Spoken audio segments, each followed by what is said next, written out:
Thanks for joining, everyone. Welcome to our 2025 Ontario Nature Steward Orientation Meeting. Myself and the other staff will introduce ourselves quickly, and then Thorania will go through the agenda, and we'll have a quick roundtable where everyone else can introduce themselves. Um, so I'm Marcus Madalena. I'm our Nature Reserves Manager. So I sort of oversee all of our nature reserves, and I'm more involved in some of our bigger projects, our trail construction and reorientation work, large restoration projects. I'm on the site a little bit less than Melissa and Thorania, but try to get out at least a handful of times every year. And I'm located a bit closer to the Saugeen Bruce Peninsula, so you will probably see me up there more often than others. Hi everyone, my name is Thoranya and I'm the Nature Reserve Stewardship Coordinator. I oversee a lot of the field work on half of the nature reserves that we have here on Ontario Nature, and that includes doing ELC and VSP monitoring, as well as doing some public event outreach that I also, coordinate along with stewards. And then I also help with funding reports, updating management plans, and things like that. Hi everyone, I'm Melissa. I'm the research coordinator on the Nature Reserves team. So my role is very similar to Tharanya's, and I'll work closely with you guys on stewardship on our nature reserves. But we have tried to split them up to ones that we visit each year. And so I'll be meeting with some of you. Um, and then I also am the lead on research on our nature reserves. So um, we always look for new research opportunities to improve the protection and management of our nature reserves. And if you have anything you're interested in, I can look into research opportunities. So let me know. Melissa, can Awesome. you can you turn off the screen sharing while we're talking here? Oh, of course. Yeah. I Well, can't see I can't see people. Oh, we'll oh, turn okay. it off for the intros and we can Yeah. cut that bit from the Oh, recording okay. later. Okay. Yeah. Um, I did, before we stop that, I did just want to share that the three of us all have work cell phone numbers that are up here on the screen. Those are in our email signatures as well. But if you ever need to get a hold of us quickly for any reason, that's generally the best way to do it. Okay. Yeah, so to open the orientation, I'd like to do a land acknowledgement and also give everyone a chance to think about their own positionality within Indigenous and colonial contexts and, the reconciliation that we can all be a part of. So since we're unable to gather in person, I'd like to acknowledge the land that I'm currently situated on in Brampton. So this place is in the traditional territory of the Anishinaabe, Huron-Wendat, and Haudenosaunee and Ojibwe Chippewa peoples. And this land is part of the treaty and territorial lands of the Mississaugas of the Credit First Nation. I would also like to acknowledge our nature reserves that span across what we now call Ontario on the treaty and traditional territories of many First Nations. Since the beginning, Indigenous peoples have inhabited and taken care of these lands, which are still home to diverse First Nations, Inuit, and Métis peoples. And we commit ourselves to the work of reconciliation with Indigenous peoples. Through this land acknowledgement, our intent is to honor and show gratitude to those taking care of these lands for time immemorial, and as a sign of our respect and willingness to learn and heal. We are committed to caring for this land and for each other. So now I'll pass it to Tharanya, who's going to be going over today's agenda. Hmm. So today we're gonna go over a little bit of introduction. So we'd like to hear where you're from and which property you steward. And then we're gonna discuss a little overview about the Nature Reserves program, 2024 highlights and 2025 events that are coming up. And then we have a little I'll be talking about a bit about the stewardship agreements, very high level summary about the Google Drive. And if you ever need a one-on-one about it, we can go over that in detail another time. And then a high level summary about health and safety. And then Melissa, she'll be going over invasive species to look out for. And then we'll have some breakout sessions. So we'll be breaking out into smaller groups based on your interest. The discussions are open-ended. And then after that, we'll chat about some of the highlights from each of the sessions. All right. So as most of you know, Ontario Nature is an environmental charity, and we collect most of our revenue and operations from memberships, donations, and for the Nature Reserves program through grant funding from government and non-government organizations. And that allows us to do things like acquire nature reserves, restore them. The work that was mentioned at Sydenham is a lot of donation-based work to acquire lands and restore them. Um, the Nature Reserves program isn't the only thing we do. We have a number of programs, including community science, which runs things that you may have heard of, like the reptile and amphibian and breeding bird atlases. They work with research partners on our properties and more broadly off of our properties to do things like long-term monitoring of snakes and salamanders and other taxa. We also have an education and youth program, which empowers Ontario-based youth on conservation and to be engaged in conservation initiatives. You may hear things about our youth council, and this is the program that runs that. We also do a lot of policy and political advocacy work. The most recent examples are that we have advocated for nature in both the federal and provincial elections. Part of that includes providing toolkits that local groups can use to advocate for nature in their home ridings. The program we're a part of is the Nature Reserves program. So our program, with help from local stewards, monitors each of our 26 nature reserves, which I'll touch on in a second, to develop appropriate management plans and effectively manage each property. So a large portion of our job involves, or our jobs, involves looking for funding for restoration work, conducting field work like species inventories or ecological land classification, which for those of you who are unfamiliar is basically a full classification of the habitat types on our properties.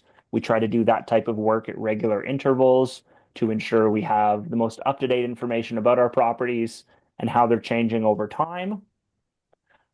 We also do a fair bit of restoration work across our properties. Invasive species were touched on by a couple of people during the introductions, and that's something that we're sort of constantly battling. Melissa's going to talk a little bit more about some key invasive species to watch out for later. We also run various events like guided hikes, community invasive species removals. Our goal is to continue building our province-wide nature reserve system that will safeguard habitat for plants and animals, protect biodiversity, set benchmarks, and act as sites where there are opportunities for scientific research, and create opportunities for recreation and nature appreciation.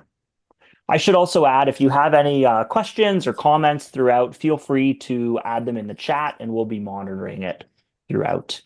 You can flip to the next slide now, Melissa. So our nature reserves program includes 26 nature reserves and 3 conservation easements totaling 3,295 hectares or 8,143 acres. I always need that on the screen because despite having been here for 3 years, I never remember the number correctly offhand. As you can see, our nature reserve system is spread pretty far afield throughout the province. So Dave mentioned the further north nature reserves on St. Joseph's Island. We have some in the Ottawa Valley, some down near Kingston. I think those are all represented here today. Our furthest south nature reserve is down on Peely Island. So with a staff of 3 of us that are full-time and then usually 2 interns in the summer, we can't be on these properties all the time. So we really appreciate all of the work that the stewards do to visit them, to oversee them, in some cases to maintain them and to let us know what's going on. You really are our eyes and ears on the ground, and we wouldn't be able to manage them to the level that we would like to without everyone's contributions. So all of these properties are quite unique. I don't think there's any two that are, I would say, are exactly the same. Um, we have diverse habitats that you can see on the screen here, like huge, provincially significant open water wetlands, bare rock alvar ecosystems that have very unique plant communities and thin soils. We have some forests that has old growth characteristics, some successional meadows and newly restored areas.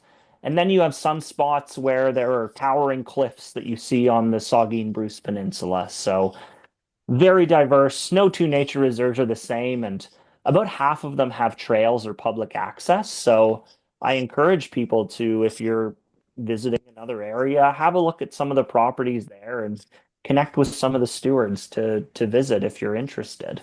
Um, each property also has its own sort of unique challenges. So I think we'll talk a little bit more about that later.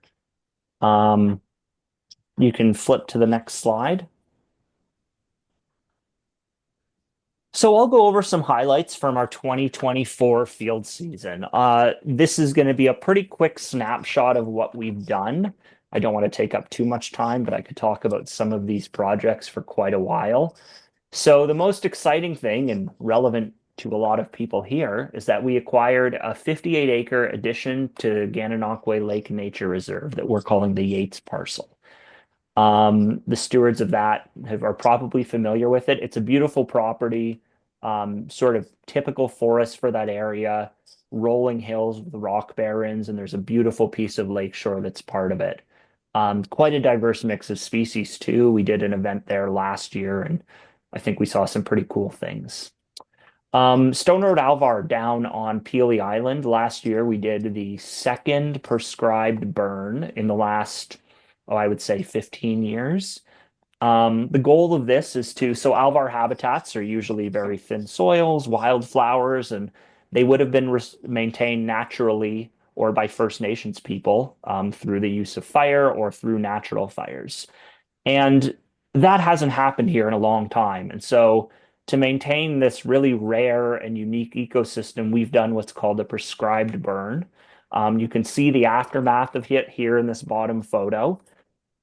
And what this will look like this spring, hopefully, is that all of these wildflowers will come back up. The shrubs that were out competing them will have been killed by the fire, and it'll return to this beautiful wildflower ecosystem. We've also managed about 7 acres of invasive species across our properties with a lot of help from all of the stewards.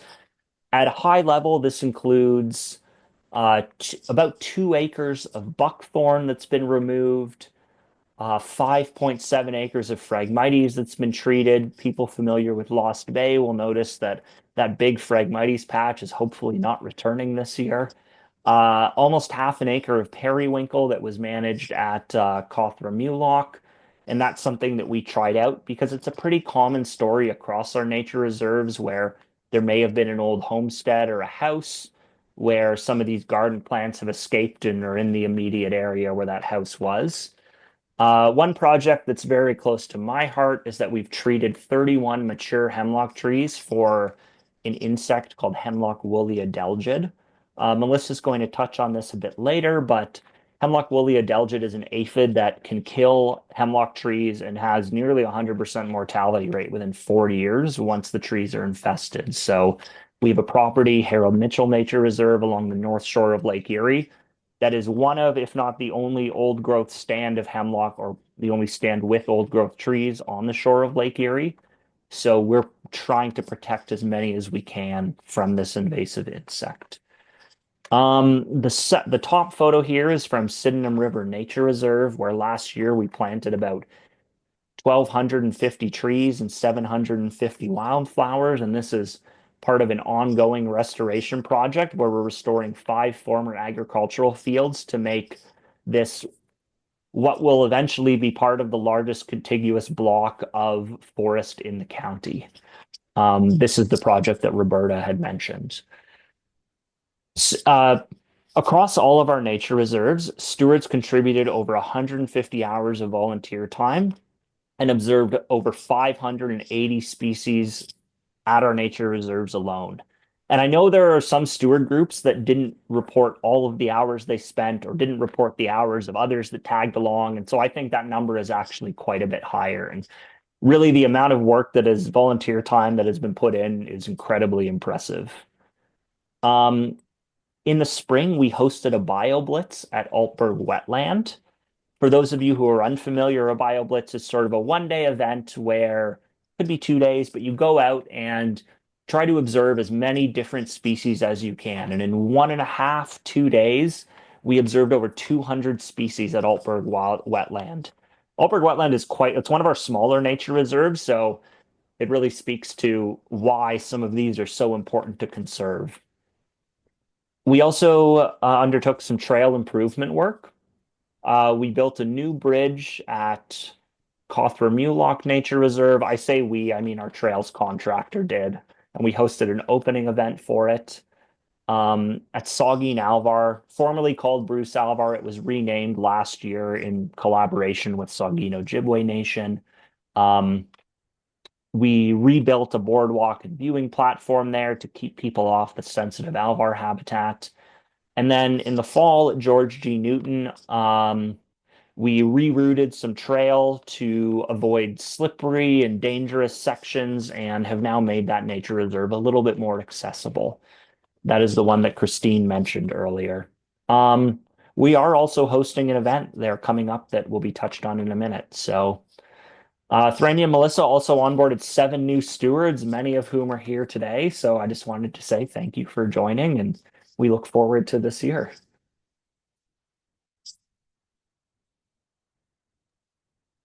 Yeah, so we have a lot of really great events this year as well, and some ongoing projects that we continue from previous years. So we welcome anyone to join for these events, and we usually do post them on our event board or through e-blasts, which some of you might be signed up for. But we'll be having the trail opening event to showcase the rerouting Marcus was talking about on May 10th. And this is happening near Goderich.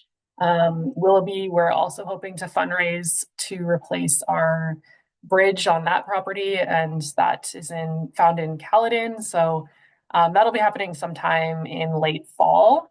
Kinghurst Forest, we're doing our annual BioBlitz there, and that'll be happening on Saturday, May 31st. And it's a great way to learn from different experts. Usually we do guided hikes for different taxa.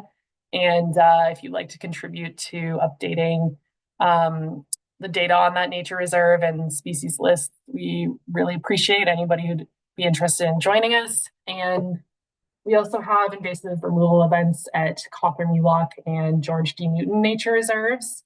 Cawthra-Mulock is near Newmarket. And then we have guided hikes at Malcolm Bluff Shores, Petrel Point, and Saugeen Alvar Nature Reserves. These dates will be determined soon. And yeah, so keep an eye out for those if you're interested in joining at any of those. We'd love to have anybody there. And then ongoing projects are Sydenham River restoration, as Marcus was talking about. Previous years, we've done annual planting events. So we're doing that again this year on the weekend of September 28th. And then we do ongoing monitoring of the planting that's been done and seeing the restoration results. And then our Harold Mitchell Nature Reserve, we're looking to treat more of the mature hemlock trees that are found on that nature reserve, and looking to continue to tackle the Hemlock delgid there.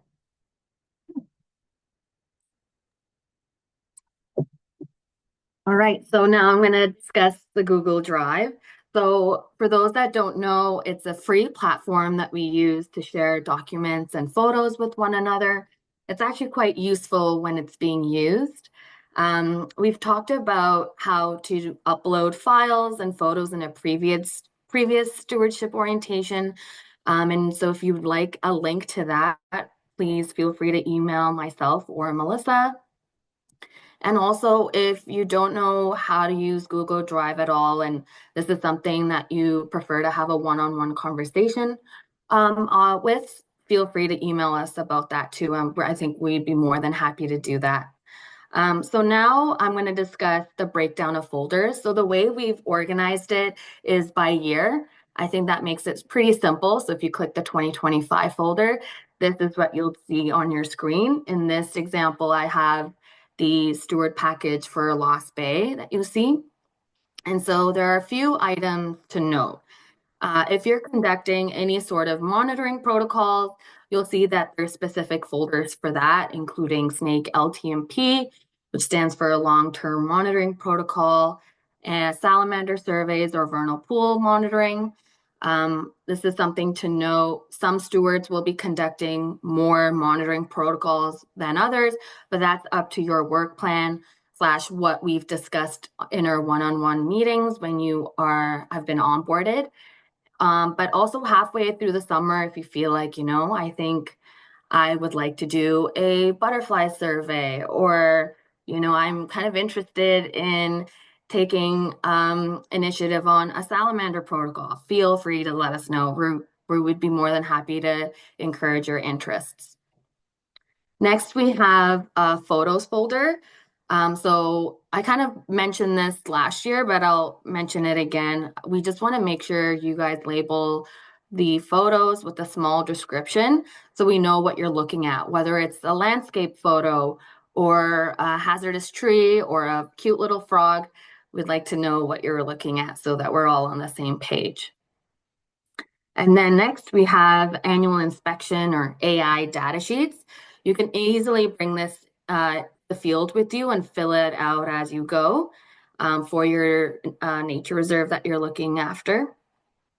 And then we have the annual inspection work plan Excel sheet. So we've combined everything into one document. So this has your annual inspection sheet. This has things like your actual work plan. So it has dates and columns written about what detailed items that you'd be looking after. And that's something you'd actually have to fill in before our one-on-one meetings in the fall or the winter, depending on when that is. And then next on that folder is a JPG version of your designated map. It's a great visual tool. Another great tool is the KML file. So this is something that you can download into your phone and use this for navigational purposes as well as for boundaries. It's great to know where, your nature reserve boundary ends and starts. Next slide. So like I said, within the Google Drive, there's honestly a wealth of resources that I recommend you look into. One of them is the annual inspection protocol. It's a 5-page document that covers instructions on how to complete an annual inspection, how to effectively manage collected data, and how to record issues on the nature reserve, a species list.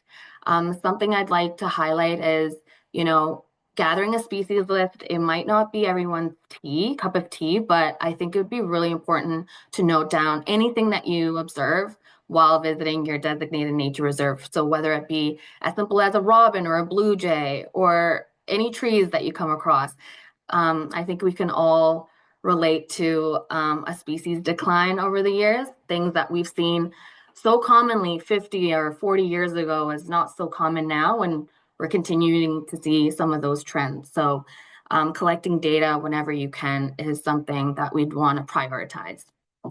Another thing that we'd like for you to note down is visitation trends. How many, cars are parked in the parking lot if your nature reserve has one? How many people are walking through the trails? That's also something we'd like to take note of. Next slide.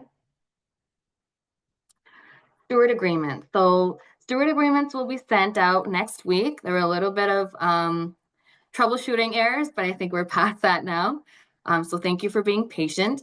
They're really important for all steward groups and individuals to sign for the sake of being protected under Ontario Nature's insurance coverage. And in case of an injury, please report it within 14 days. That is highlighted within the summary, so please take a look at that when that time comes.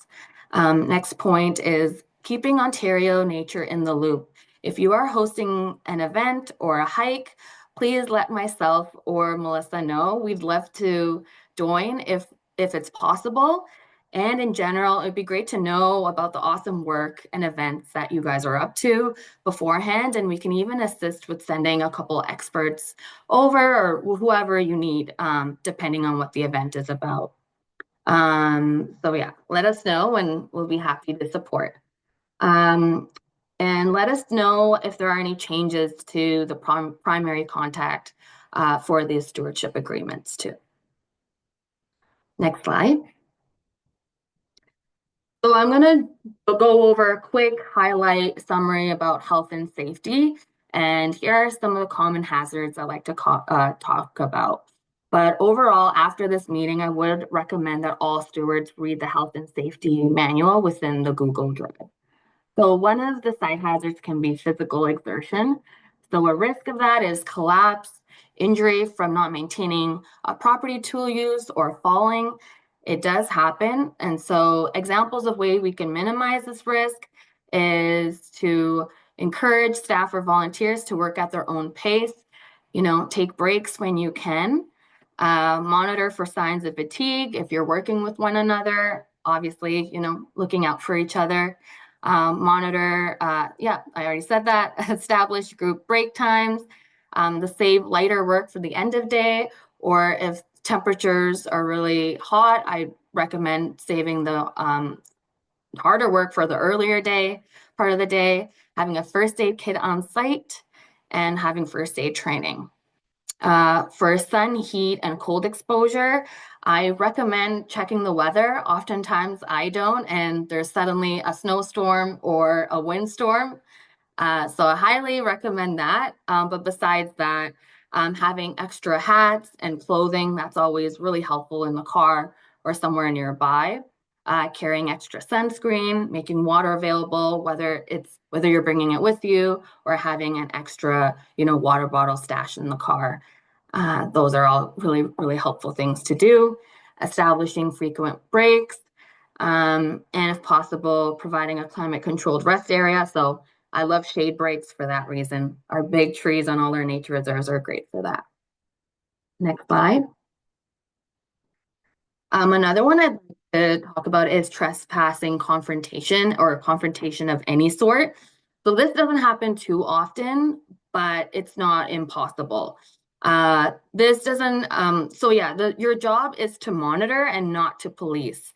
And so our numbers were at the beginning of the slideshow. If you need that again, we can go back to it. And if you ever need to reach out to us, you can always reach out to us by email. But yeah, we don't want anyone to get physically injured or get emotionally distressed. You guys are just volunteers. And again, you just need to monitor whatever is happening. And examples of ways to minimize this is, being aware of the local activity, taking notes down, communicating the potential issue with one another, and do not engage in the aggressor in the conflict, and recording license plates or any other information that would be important, noting that down. And then, if you're holding an event, consider holding the event at another site if likelihood of conflict is high. Disorientation or getting lost. This doesn't happen too often, but again, not impossible. So for those that have nature reserves that don't have public trails or trails at all, make sure you guys go into that property with someone, or just let someone know before you head out. I tend to do that as well. Whenever I'm going out, I tend to tell my partner or my sister, hey, I'm going to ABC, I'll be back by the evening. And so, that's always good to do. Carrying a GPS unit, a compass, or maps of the property. Again, like I mentioned before, downloading the KML file is really a helpful tool. And then if you need a compass, please let myself or Melissa know and we can get you that. Stop, sit, and rest. Yeah, not easy to do, but it is a good tactic. Staying on established trail if one exists. Then this is a really good one. Wait to be found. This is a lot harder than it sounds, but someone will be looking for you soon. That's a really good one. Don't throw away anything. Being lost with your pack and gear is better than being lost without it. Yep, I've seen some situations where people think, it's better to leave a trail of items along, but that's not always the best scenario. Making noise or using your whistle, that's a helpful tool if it comes to that. And then the rest of these, I think, are a little drastic, but again, not impossible. All right. Does anyone have any quick questions about that? Okay. Now, Melissa, you can take over invasive species. Thanks, Lorena. Yeah, so some of you might be involved with invasive species already, or if you're interested in getting involved in removing invasive species or just want to learn more, I've included two really great resources for learning about current research in Ontario and Canada on invasive species and best management practice guides that you can use to help manage your nature reserves. You can also find information on identification and common lookalikes, as well as different types of management and the times of year to manage for invasive species. So the two resources I'm including are the Invasive Species Center, which also has information on how to report a sighting. So this is great for newly emerging invasive species that it really helps with early detection and rapid response. So knowing where to report, but the most easiest way to report is just iNaturalist, and a lot of people monitor iNaturalist and can report for you. So as well as just confirming, species identification. And the Ontario Invasive Plant Council, which has a lot of information about invasive plants in Ontario, as well as best management practices and guides. And they also have a lot of different guides, like the Grow Me Instead guide too, which is great if you're into gardening or just want to share that with people who also garden. So a lot of great resources just to get more knowledge. So this is an example of a species profile on the Invasive Species Center website. So this is for a buckthorn. And you can see where it says jump to, you can find links to things like best management practices, research that's happening, and further reading. So that's really like all the new information that's coming out will be posted on these websites and be publicly available. So it's great. It's a great learning tool just in general. Again, if you're not familiar with certain invasive species or you want to learn more about some of the newer invasive species, for example, it's a great resource. So I want to talk about a few of the emerging invasive species in Ontario. And reason being is, community science and this early detection is super important for helping organizations that are involved in managing these invasive species. And they come out and confirm, the presence of and confirm like the identification.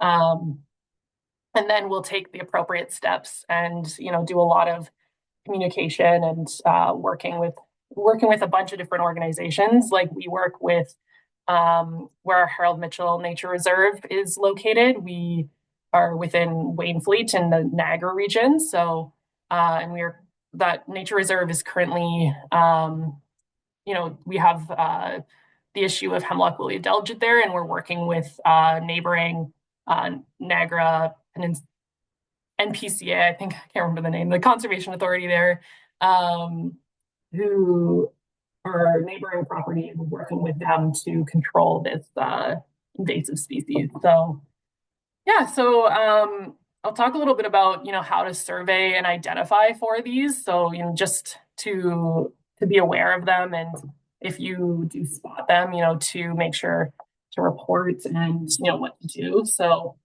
hemlock woolly adelgid is the first one I'm going to talk about.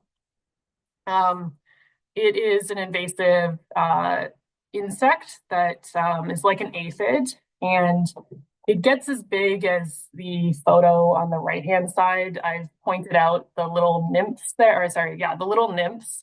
So that's about as big as it gets. You're more likely to detect it through these egg sacs in the middle photo there. They're woolly little balls that can be found on the underside of leaves. And hemlock woolly adelgid can be currently found in the Niagara and Hamilton areas. And like I said, a lot of organizations are currently working to manage this species. But yeah, it can spread through mammals and birds, as well as infected firewood and wood. And yeah, and then it has a small little crawler phase on the left photo here, which you can see circled. They look like little black pepper specks, and really hard to see when they're in that mobile phase. So just being aware of where they're found. I know they are found in certain like public parks, like in Royal Botanical Gardens, for example. So yeah, there's a lot of public communication in those areas though. So next I want to talk about spotted lanternfly. So spotted lanternfly has been detected in the Windsor-Essex region last fall, but surveys haven't found any other detections, and the only individual that was found was actually found by a member of the public and then quickly killed and reported to the Canadian Food Inspection Agency. So yeah, they haven't found any other new emergence there. So it can have over 70 potential host species, including many native tree species, and the adults feed on mainly tree of heaven and willow, as well as many of our like commercial fruit trees. And you can see in the left photo there where they can get to huge numbers, and they have that lantern kind of look to them on their wings, hence the name. You can also see the egg masses on the right there. The egg masses get covered up, and you can see the uncovered egg masses that I've circled there. And to the right, we have like the covered egg masses that have been dried out and they start cracking. And they can be very hard to detect at that point. So again, reporting these as soon as you see them, any signs of egg masses, so they can be managed early. And they have two nymph phases as well, the early and late nymph phase. So these come out first in April, and then they change color in late summer. So oak wilt is another emerging invasive species found in the Niagara area, and it was detected in 2023 in 3 isolated cases, but has since been managed, and they're currently monitoring for 5 years to determine if it's been eradicated from the region. Signs and symptoms of oak wilt are very similar to things like heat stress. So you have the leaf discoloration, which happens on the outer margins of the leaf and radiates inwards. And then you have the desiccation of leaves and leaf drop that happens really prematurely from surrounding trees in the area. So to differentiate this from more like common leaf stress or tree stress from like heat and that sort of thing, you're looking for really isolated cases of this really premature leaf drop and the wilting and browsing. bronzing that happens from the top canopy of the tree downwards. So this happens really quickly within a few weeks, actually. So again, like it happens very premature in the season, and it impacts red oaks and species within the red oak family more than white oak, which white oaks would happen over like one branch over many years, for example. You can also see vascular staining in the wood and these fungal mats, and they push out on the outer bark and create fissures and cracks in the bark. However, you'd only see these cracks in the trees after the trees have already died, and that's when the fungal mats start to appear. So yeah, it's one of the ways to manage for and prevent the spread of oak wilt is they recommend not pruning oak trees, especially red oak trees, from April to October, so during the active growing season, to prevent the spread of the fungus. And if you do happen to see any like pruning or damage to the trees, red oak specifically, to apply a thin layer of wood paint as soon as you can. And then hydrilla is very new. Last summer, it was detected in Ontario, and it was detected in Leamington in the Hillman Marsh. So since then, though, it's been contained and managed and treated, similar to how they treat Phragmites by the Ontario Hydrilla Working Group. So hydrilla, otherwise known as water thyme, is a submersed aquatic plant that can spread through rhizomes it spreads through four different methods: through rhizomes, turions on the stem axil. It can be fragmented by boats, for example, and even a small 1-inch piece can actually produce a whole new plant. And then by tubers along the rhizome that can stay in the soil for 5 years after treating the above ground biomass. So for that reason, it will spread really easily. And it looks very similar to Canada waterweed, which is shown in the right picture there.